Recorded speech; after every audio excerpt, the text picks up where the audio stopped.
Ya, kembali di Net Bali, 3 pengedar pil koplo diamankan di Pelabuhan Gilimanuk, Jemberana. Dari tangan pelaku, polisi amankan ribuan pil koplo berlogo Y yang akan dijual bebas.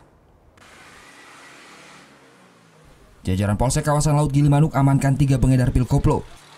Dari tangan tersangka, polisi temukan barang bukti dengan total 4.400 butir pil koplo, juga uang tunai Rp380.000. Penangkapan ini berawal dari Niketut Putri Indriani serta suaminya Gede Desta Swastika Putra yang kedapatan menjual ratusan pil koplo berlogo huruf Y di rumah mereka. Keduanya mengaku mendapatkan barang haram tersebut dari seorang warga Kelurahan Gilimanuk, Jemberana bernama Putu Endra Aryawan. Polisi bergerak cepat menangkap dan menggeledah kediaman Putra Endra Aryawan. Diduga ribuan pil koplo tersebut dipasok dari Pulau Jawa. Obat terlarang ini rencananya akan dijual oleh 3 pelaku kepada pelajar juga masyarakat di Kabupaten Jemberana.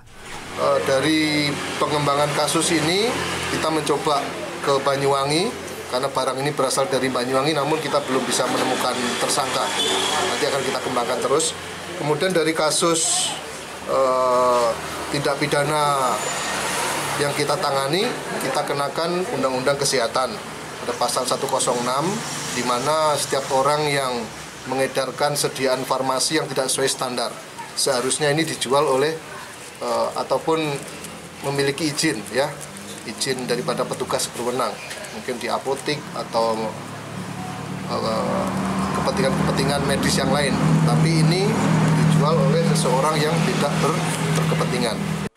Dari pengakuan tersangka, mereka mampu menjual 1.000 butir pil koplo setiap bulannya. Tersangka pun menjual obat ini seharga Rp30.000 per 10 butirnya. Atas perbuatannya, ketiga tersangka dijerat pasal 106 ayat 1 dan pasal 196, juga Undang-Undang Republik Indonesia Nomor 36 Tahun 2009 tentang kesehatan, dengan ancaman pidana penjara 15 tahun dan denda Rp1.500.000.000. Putu Wijana melaporkan untuk Net.